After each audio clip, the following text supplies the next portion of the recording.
Okay, hi everyone. So in this video, we're going to be starting a new topic known as sets. And based on the diagram I have here, I think it's pretty obvious as to what this represents. So as you see two interlinking circles with a big box around it. And you may have guessed already that the diagram is a Venn diagram. And Venn diagrams are denoted by their overlapping circles to show how two different sets interact with each other.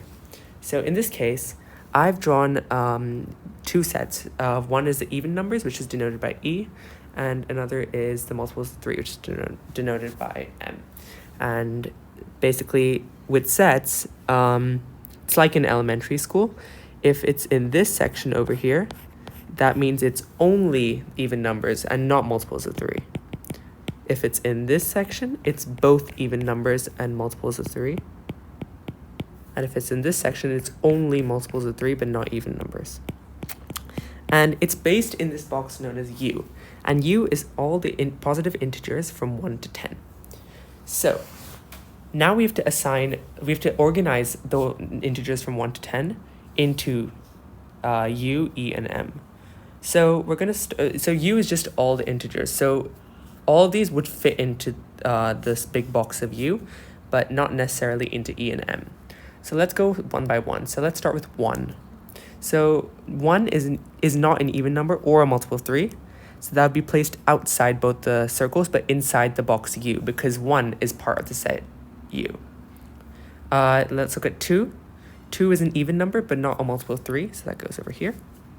3 is not an even number, but it is a multiple of 3, so that would go here because it's only a multiple of 3, not an even number. 4 is an even number, but not a multiple of 3. 5 is neither even nor a multiple of 3. So 5 we can also place on the outside. 6 is an even number and it's a multiple of 3. So this will actually go in the center between the two overlapping circles. And it denotes that's part of U, E, and M. 7 is not an even number and not a multiple of 3. So again, it goes on the outside. 8 is an even number but not a multiple of 3. 9 is a multiple of 3 but not an even number. And 10 is an even number, but not a multiple of 3. So as we can see, we've just organized the integers from 1 to 10 into these 3 sets. And now we have to go over some basic set notation. So sets have a very specific notation. And in some questions, you might be asked to identify the terms within a certain subset. So for example, the first thing we can say is that it is part of the set. It's like in the set. So for example, the number 1 is in the set U, which is shown by 1, 2, 3, 4, 5, 6, 7, 8, 9, 10. So this statement here, this symbol says that it is part of that set. And we can see that's true. It's over here and over here. Conversely, we can say that if we had the number 11, 11 is not part of 1, 2, 3 of the set U. This is the set U. It's not part of the set U. So the way we would express that is just by drawing a line through the subset sign, which shows that it's not a subset because it's kind of canceling out that subset. Next, we have to think of, let's say we had E union M. So don't get confused with this with the U that's over here. When you see this U in the center, it means union of. And union of is essentially meaning that it's in either E or M or both. So examples of numbers that are union or numbers part of E union M could be 2, 4, 6, 8, 10, 3, and 9. Sorry, that was not in a good order, but you get the idea. The numbers that are not part of E union M are 5, 7, and 1, because they do not fall into the E subset or the M subset or the subset that links them both. So it's E and or in M, basically. Now let's say we had E intersection M. So I just told you that this means intersection of. So it's just an inverted U. And the way I distinguish between intersection of and union of is that in this case, it's a U, which can stand for union, whereas this is an upside down U, so it would not be the union, it would be the intersection of. And you can kind of see it's like a little rope linking the two together. But I prefer to think of the U one as a better way of thinking about it. So E intersection M denotes the ones that are in both E and M. So it can't be only in E but not in M, or be in M but not in E. So it has to be in both of them. And the only number that falls in our diagram here is 6, because 6 is an even number and a multiple of 3. So let's consider some more notation. Let's say you had this. These two symbols both mean the same, and this refers to empty set. So basically, these are sets that have no terms within them. So in this example, none of them exist. But let's say we removed, oops.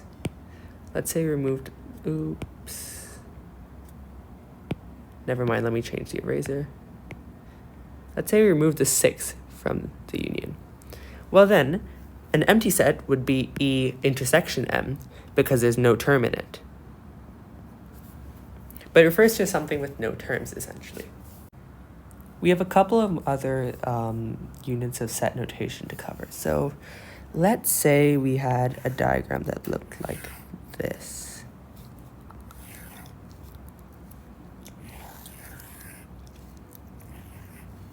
So let's call this A, and let's call this B. This is still a diagram of sets, because it's looking at two sets and how they interact with each other. And in this one, you can clearly see that B is placed completely inside of A. So what we can say about this is that B is a subset of A. So this symbol here means subset of. So if we go up where we said the not a subset of, this refers to just specific numbers or terms. However, in this one, this refers to a group of terms or a set. So when it says subset of, that means that it is completely part of A. So let's say B denotes even numbers. B equals even numbers. And A is all integers. In this case, B, every term in B is in A, but not every term in A is in B, because, for example, the numbers 2, 4, and 6 might be in B and A, but 1, 3, and 5 would only be in A. We could express that by writing this,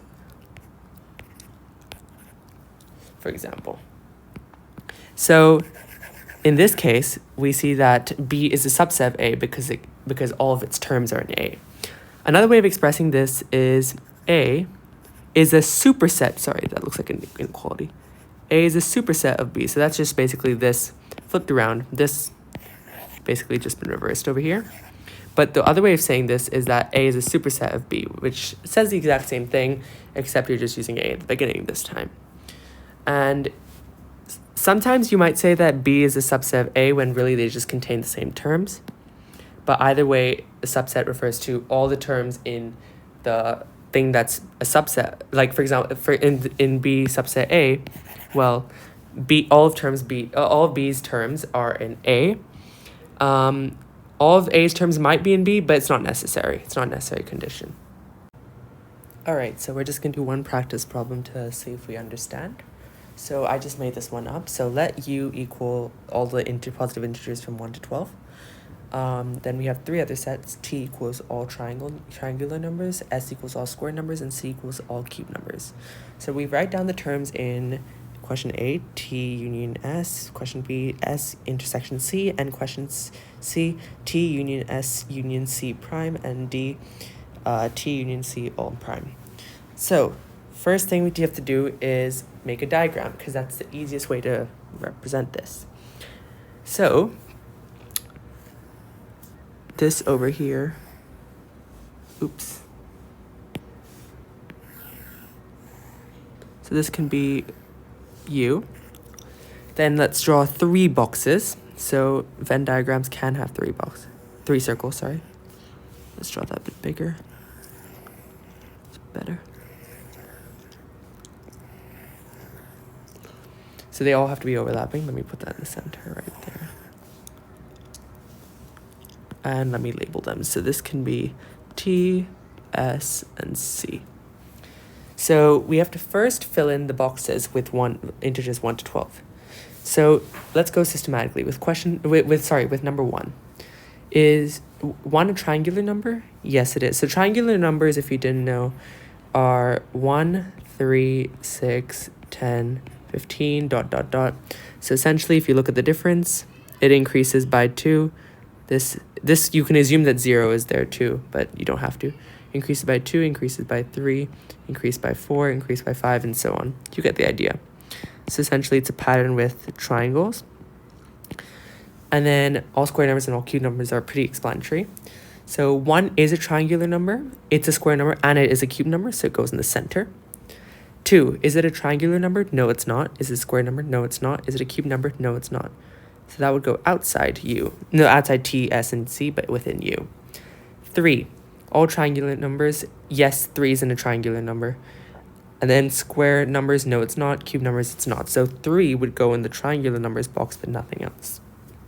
4 is not a triangular number, but it is a square number and not a cube number. So 4 would go here. 5, not a triangular number, not a square number, not a cube number. 5 goes on the outside. 6, it's a triangular number, it's not a square number, it's not a cube number. 7, it's not a triangular number, it's not a square number, it's not a cube number. 7 go here. 8, it's not a triangular number, it's not a square number, but it is a cube number. 9, not a triangular number, is a square number, and not a cube number. 10, it's a triangular number, but it's not a square or cube number. 11, it's none of those things. And 12 is none of those things. So we've already quickly sorted them out into respective areas, and now actually solving the questions is the easy part. So question A, we have to find T union S, the terms in T union S. So well, that means all the terms in T and all the terms in S. So that's going to be 1, 3, 4, 6, 9, 10. Basically this, and this, because they all fall into T or S or both. Okay, part B. S intersection C. So it's the parts within S and C. Well, this is basically an empty set. So we would put, we could put this sign, or we could put this sign, or we could just say that there are no terms in there, because there aren't. No terms. I'm just going to write that in. Because they just want us to write down the terms, and if there aren't any terms, we just state that. C. It's asking us for T union S union C prime. Now, I haven't explained yet, but you might be wondering, what is this sign over here? Well, that means prime. And essentially, it means all the terms that are not in that part. So in this case, the prime only applies to the C. So it means that all the terms that are not in C are part of this. So T union S denotes all the terms in T and S, but also all the terms that are not in C, because there's a union there.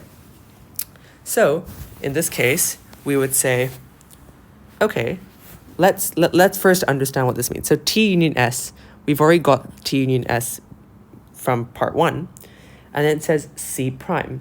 So C prime means none of the terms within C, but they are everywhere else. So they can be in T, in S, or even in U. So even 5, 11, 12, 7, and 2 all apply.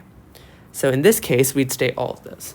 So every number except 8 would work, because 8 is in C, but it's not in T or S. So we just write down 1, 2, 3, 4, 5, 6, 7, 9, 10, 11, 12. I hope it makes sense, because, well, everything that's not in C is just all of this. I'll erase this later, but you get the idea. It's all of this, everything that's not in there. Then everything that's in T and everything is S is included. So even though 1 is in C, it's in T and S. And since it's union, that would still count it. Now let's go into part D. So we have to first find T union C and then the prime. So the prime applies to the whole thing. So we should first focus on finding T union C. T union C appears to be 1, 3, 6, 8, and 10 because those are all the terms in T and C. But it's a prime, so that means it can't be any of those terms. So it's the opposite. Basically, prime means the opposite, so it's not what we just found. So T union C would mean the numbers that are not in T or C or both. So 1, 3, 6, 8, and 10 are the only solutions that are not applicable here.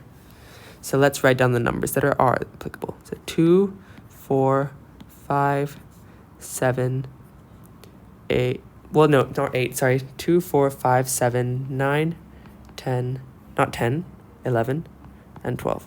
So those would be the answers to this. So just a general recap, the prime symbol means not, basically. Think of it like, if you know computer science, think of it like a logic gate. Like it just flips the answer. So if it was 1 before, it goes to 0, etc. It just flips back to the opposite. Then we have union, which means and, or. Intersection, which means and, which means both of them. So union is both or one of them, but intersection is both of them.